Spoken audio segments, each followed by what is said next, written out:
오늘은 주님과 동행할 때라고 하는 제목으로 우리가 이제 열왕기상 8장, 아주 굉장히 긴 장인데 마지막 부분 말씀을 함께 나누고자 합니다. 오늘 본문에 보면 이제 솔로몬이 하나님 앞에서 축도하는 장면의 그 마지막 내용과, 그리고 이제 솔로몬이 지었던 그 성전의 봉헌식의 마지막 절정이라고 할 수 있는 희생제사 장면이 등장합니다. 특별히 이 61절은 백성들에게 솔로몬이 어제 이제 자기가 하나님께 기도하고 나서 어떻게 하나님 앞에 살아야 될 것인지에 대해서 기도하는 투로, 또 당부하는 투로 얘기를 하고 있는 부분에 결론 부분에 해당하는 부분인데요, 61절에 보면 이렇게 솔로몬은 백성들에게 당부합니다. 그런즉 너희의 마음을 우리 하나님 여호와께 온전히 바쳐 완전하게 하여 오늘과 같이 그의 법도를 행하며 그의 계명을 지킬지어다, 이렇게 얘기하고 있어요. 하나님께서는 우리에게 무한하게 은혜를 베풀어 주시는 분인데, 그분에 대한 우리의 반응은 뭐냐, 이제 이걸 얘기하고 있는데, 그것은 너희의 마음을 우리 하나님 여호와께 온전히 바쳐서, 그리고 완전하게 하여 오늘과 같이 그의 법도를 행하며 그의 계명을 지켜라. 이게 이제 백성들을 향해서 하는 당부입니다. 성전은 특별히 하나님이 임재하시는 곳에 굉장히 중요한 상징이라고 그랬죠. 그 성전을 솔로몬이 지어드리고 하나님께서 이곳을 향해 드리는 기도를 들어주시고 또 이곳에 임재하셔서 우리를 돌아봐 달라, 이것이 솔로몬의 기도였다고 한다면, 이제 백성들이 그 하나님의 임재에 자기들이 어떻게 반응해야 될 거냐, 그것은 온전히 마음을 바쳐서 완전하게 법도를 행하라 라고 하는 내용입니다. 그런데 이 완전하게 법도를 지켜 행하라라고 하는 말은 우리에게 너무 부담스러운 말입니다. 하나님 말씀을 완전히 지키라, 이런 뜻인데 이게 사실 현실적으로 불가능한 얘기이기 때문에 그렇습니다.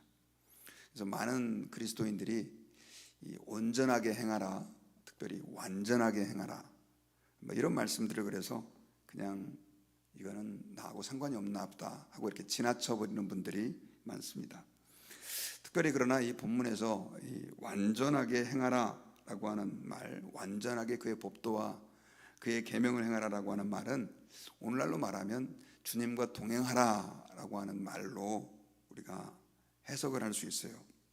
왜냐하면 사실 우리 인간은 완전하게 하나님의 말씀을 지킬 수 있는 존재가 아니기 때문에 그렇습니다. 그리고 성경에서는 그렇게 완전하게 살았던 사람이 있다라고 하는 것을 몇 명 예를 들어서 설명을 해주고 있어요. 그게 바로 대표적으로 누구냐면 에녹입니다. 에녹은 65세에 무드셀라를 낳았고 300년간 주님과 동행했다. 그래서 에녹은 이 땅에서 365년을 살았다라고 창세기 5장에서는 기록하고 있습니다. 굉장히 오늘날과 비교하면 오래 살았지만, 그러나 그 당시 평균 연령이 900세 정도 살았을 때에 비하면 반도 못 살은 인생이었거든요. 그런데 창세기 5장 24절에 보면은 그 에녹은 하나님 앞에 완전한 자다, 이런 표현을 사용했고요, 그가 하나님과 동행하였더니, 이런 표현을 사용하죠. 사실 에녹이 생각으로라도 혹은 작은 실수라도 안 할 리는 없죠. 그럼에도 불구하고 그를 완전한 자다라고 말하는 이유는 뭐냐면, 하나님의 그 임재의식 속에서 주님과 동행하는 삶을 살았기 때문이다. 우리는 이렇게 해석을 할 수 있습니다. 그것은 물론 노아도 마찬가지입니다. 노아를 창세기 6장에 보면 그를 당대의 완전한 자다, 이렇게 표현을 하고 있죠. 어떻게 노아가 하나님 앞에서 완전한 자가 될 수 있습니까? 그는 배에서 나와가지고 나중에 보면 포도 농사를 지어놓고 그렇게 너무 지나치게 포도주를 마셔가지고 술 취해가지고 벌거벗은 몸을 자녀들에게 보이기도 하고, 노아도 사람이다 보니까 실수했겠죠. 그럼에도 불구하고 그를 완전한 자다라고 말했던 이유는 뭐냐면, 이 노아 또 이 에녹, 이 사람들은 하나님과 동행하는 삶을 살았다라고 하는 것을 성경에서는 말씀해주고 있습니다. 특별히 이 에녹이 365년간 이렇게 이 땅에 살다가 갔는데 공교롭게도 1년이 365일이잖아요. 그래서 이걸 짜 맞추는 건 아니지만 어쨌든 우리가 하나님 앞에서 이 땅의 삶을 살아가면서 하나님과 동행한다라고 하는 것은 하나님이 보실 때는 완전한 자다라고 말할 수 있는 거죠. 실제로 우리가 하나님의 그 눈으로 봤을 때 하나님과 매 순간 동행한다고 한다면 그 사람은 완전한 삶을 산다고 얘기를 해도 과언이 아닙니다. 자, 그렇다고 한다면 하나님과 동행한다라고 하는 것은 뭘까요? 어떤 삶을 얘기하는 걸까요? 참 어려운 얘기인데, 하나님과 동행한다라고 하는 것은 주님의 임재의식을 늘 느끼면서 하는 것입니다. 여러분, 만약에 우리가 어떤 친구와 동행한다, 같이 여행도 가고 밥도 먹으러 가고 잠도 같이 자고 모든 삶을 그 친구가 같이 한다, 이럴 때 우리 동행한다라고 할 수 있잖아요. 이 친구가 늘 내 옆에 있는 거죠. 그러면 그 친구가 내 삶에 굉장한 영향을 미칩니다. 왜냐하면 나 혼자 그냥 옛날에는 하고 싶은 거 하고 또 하기 싫으면 안 하고 했지만 그 친구 때문에 하기 싫은 것도 해야 될 때가 있고, 또 뭐라 그럴까요? 하고 싶은데 안 해야 될 것도 생기는 거죠.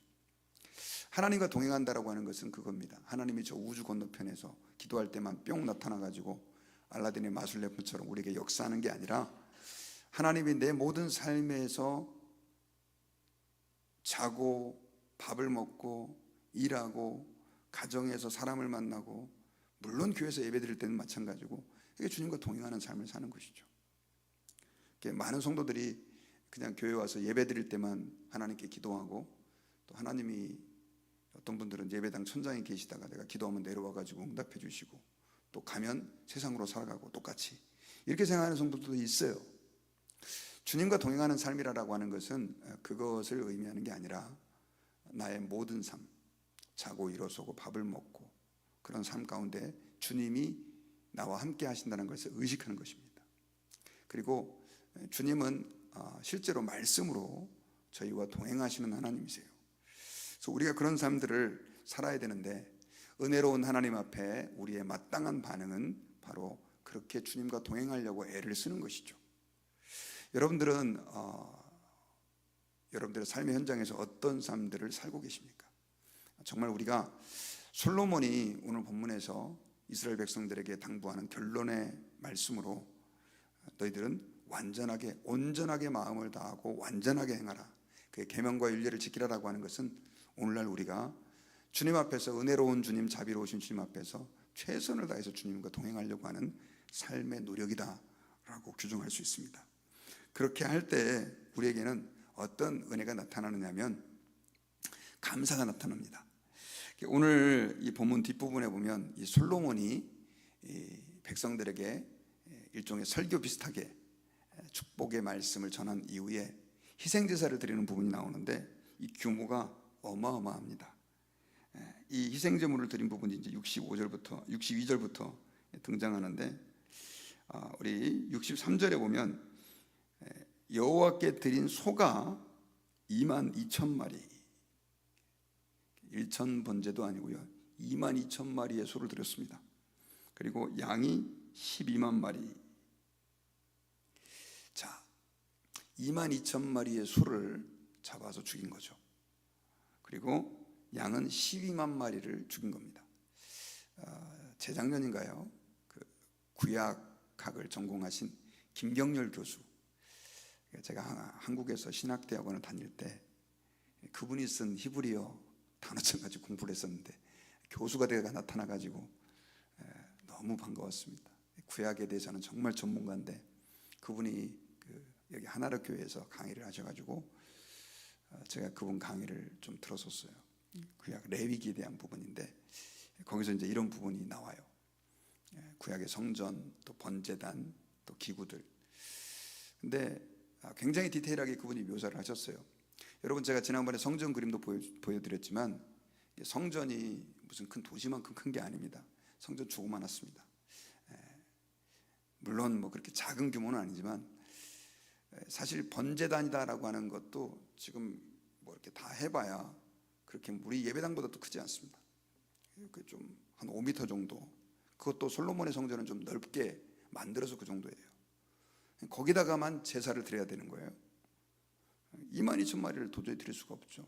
양 12만 마리를 어떻게 드렸겠습니까? 그래가지고 여기 성경에 보니까 따로 성전 앞들 가운데를 거룩히 구별을 합니다.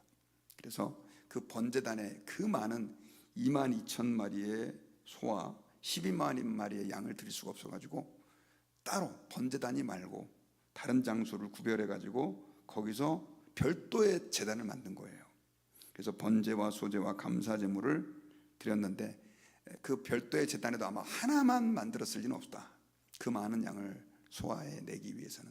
그래서 많은 제단을 구별해서 메인 번제단 말고 다른 제단을 통해서 그 많은 양의 소와 양을 드렸을 것이다. 뭐 실제로 성경에 기록되어 있으니까요. 그렇게 설명을 하고 있습니다. 자, 하나님이 솔로몬한테 너는 소를 2만 2천 마리 드리고 양을 12만 마리 드려라 이렇게 얘기한 적이 없어요. 그런데 왜 2만 2천 마리를 드리고 12만 마리의 양을 그것도 따로 번제단까지 구별해가지고, 사실 여러분 이 장소를 따로 구분해가지고 번제를 드린다, 이거는 조금 죄송하지만 쓸데없는 짓처럼 여겨질 수도 있어요. 왜냐하면 성경에 그런 예가 없어요. 그리고 그 제사는 그 제단에서만 드리도록 돼 있거든요. 그러니까 솔로몬이 엄청나게 오바를 한 겁니다. 그가 왕위에 올라갔을 때 1천 번제를 드린 사건도 마찬가지입니다. 솔로몬이 조금 약간 좀 즉흥적인 게 있는 것 같아요. 베드로처럼 하나님 앞에 사랑할 때는 정말 완전히 올인을 해버리는 거죠. 그렇게 해서 엄청난 양의 그 제물, 번제물을 드리고 소제물과 화목제물을 다 드렸고요. 그렇게 해서 14일간을 하나님 앞에서 성전을 봉헌하는 잔치를 벌입니다. 잔치라고 하는 것은 예배죠, 예배. 그때가 절기상으로 보면 무교절이 또 끼어 있습니다. 그래서 이 무교절은 이스라엘 백성들에게서 굉장히 중요한 절기입니다. 그래서 보통 7월 21일까지 7일 동안 무교절이 진행됐고 또 그 앞에는 속죄제의 기간이거든요. 그러니까 이스라엘 백성들에게 있어서 한 14일 정도는 그 나라 1년 중에 가장 중요한 행사의 절기가 끼어 있는 절기입니다. 그리고 절기로 또 따지면은 그게 이제 새해가 되고요. 자, 여기서 우리가 주님과 동행하려고 노력했던 솔로몬, 백성들에게 왜 너희들을 완전하게 행하라라고 얘기를 했을까요? 그 이유는 본인이 그때만 해도 나중에 이제 타락했지만 하나님과 동행하려고 무지무지 애를 썼던 것을 알 수 있습니다. 그리고 하나님과 동행하려고 애를 쓰다 보니까 그게 뭘로 표현됐느냐? 하나님 앞에서 예배와 감사로 표현된 겁니다. 우리가 예배가 중요하다라고 말하잖아요. 여러분 예배 잘 드려야 됩니다. 하나님 앞에서 예배에 최선을 다해야 됩니다. 우리 엄청나게 얘기하는데 주님과 동행하는 삶이 안 되는 사람이 예배에 최선을 다하면 그게 잘못하면 율법주의가 됩니다. 우리 한국에 그런 거 많이 있었잖아요. 저는 어렸을 때 예배당에 가는 게 믿음이 없을 때 너무 힘들었습니다. 왜냐하면 너무 틀에 짜 있고 사람들이 너무 위선적인 것 같고 또 예배당에서는 소리도 크게 못 내고 웃지도 못하고 너무 경직되어 있었던 그런 분위기가 있었어요. 나중에 이제 예수 그리스도를 인격적으로 만나고 나서 보니까 예배라고 하는 것은 본질이 그런 건 아닌 것 같아요.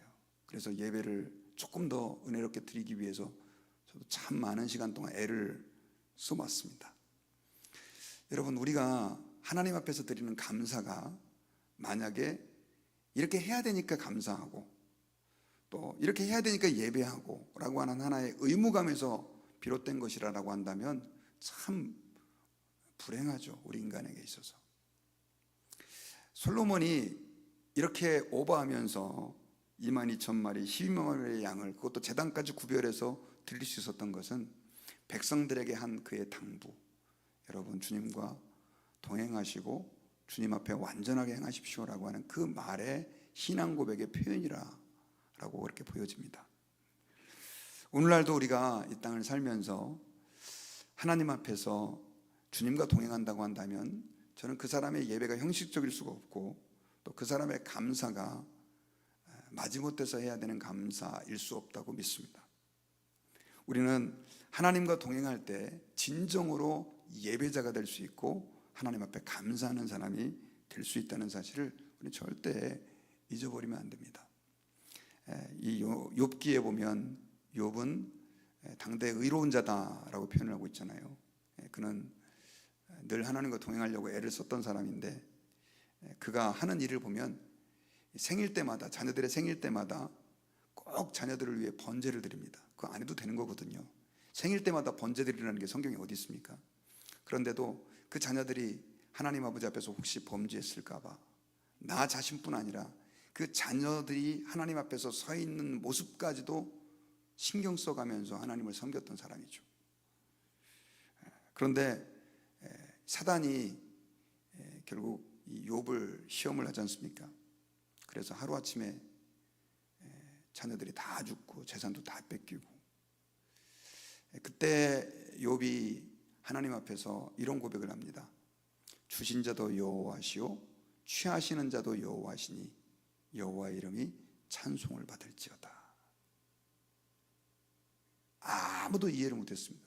나중에는 이제 문제가 해결이 안 되니까 와이프가 바보 천치야, 하나님을 욕하고 죽어라, 그러고 와이프도 도망가 버려요.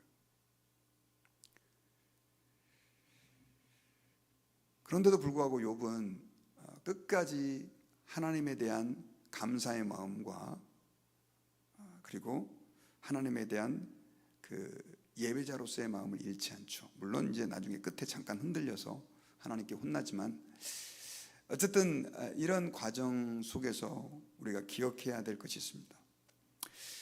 우리가 하나님의 영광을 위해서 지음받았고 또 하나님을 찬송하고 경배하는 존재로 구원받았다고 한다면 이 땅에서 가장 기뻐하는 삶은 무엇일까요? 저는 우리가 하나님을 위해서 열심히 일하는 것도 중요하지만 늘 하나님 앞에 품는 감사의 마음, 또 예배를 통해서 나의 모든 삶과 내 인생이 주님의 것이라고 고백하는 솔직한 고백이라고 믿습니다. 근데 이것은 여러분 예배 시간에 이렇게 해야 됩니다, 여러분 감사는 이렇게 해야 돼요 라고 하는 것으로 되는 게 아니라 주님과 동행하는 삶에서 우러나오는 것이어야 된다는 거죠. 그래서 저는 여러분들 말씀의 결론으로 주님과 동행할 때 우리의 삶에는 진정한 예배가 스며나올 수 있고 진정한 감사가 내 삶에서 우러나올 수 있다는 사실을 기억하시길 바랍니다. 우리의 삶은요 언제나 좋은 일만 있지 않습니다. 때로는 고통도 있고 아픔도 있고, 아니 어쩌면 고통과 아픔의 시간들이 훨씬 더 많습니다. 돈이 많으면 행복할 것 같지만 그게 우리에게 행복을 주는 게 아닙니다. 세상 쾌락을 향해 쫓아가면 그것이 우리를 행복하게 만들 것 같지만 그것도 그렇지 않습니다. 우리에게 있어서의 진정한 행복이라고 하는 것은 뭐냐? 주님 앞에서 완전하게 행하는 것, 주님과 동행하려고 애를 쓰는 것입니다. 얼마나 감사하게도 우리는 예수님이 우리를 위하여 십자가에서 죽으시고 이제는 우리에게 성령님이 안에 계셔서 늘 우리와 함께하고 계십니다. 그래서 우리가 이 사실을 기억하고 하나님 앞에서 주님 감사합니다, 저와 함께 해주셔서 감사합니다, 이런 마음 가지고 살아가고, 또 우리의 삶의 그 모든 현실 속에서 우리가 주님, 이럴 때 주님 저희들이 어떻게 해야 됩니까? 제가 무엇을 어떻게 해야 합니까? 제가 회개해야 될 죄는 무엇입니까? 제가 가야 할 길은 무엇입니까? 주님께 여쭤보고 기도하면서 주님과 동행하려고 한다면 저와 여러분들의 삶에는 솔로몬이 가졌던 그 어마어마한 감사, 감격이 넘쳐나게 될 줄 믿습니다. 말씀의 결론을 맺습니다. 솔로몬은 백성들에게 이렇게 당부합니다. 하나님 앞에서 온전히 너희의 마음을 바쳐서 완전하게 행하라. 그의 법도를 행하며 그의 계명과 율례를 지켜라. 이것은 주님과 동행하라라고 하는 명령이라고 말씀을 드렸습니다. 주님과 동행하라고 명령을 했던 솔로몬의 마음속에는 주님과 동행하려고 하는 그 삶의 소원이 있었죠. 그래서 그는 성전을 다 완공하고 나서 소 22,000마리, 양 12만 마리를, 그것도 제단까지 별도로 구분해 가지고 하나님께 드리는 감사와 또 예배자의 삶을 살 수 있었습니다. 저와 여러분들의 삶 속에서 주님과 동행함이 있을 때 우리의 삶에는 어떤 시련과 어려움이 닥친다 할지라도 하나님 앞에 예배자로서 감사하는 삶을 놓치지 않고 감사하며 주님 앞에서 사는 축복을 누리게 될 줄 믿습니다. 그 은혜가 저와 여러분들에게 있으시기를 바랍니다. 기도하겠습니다.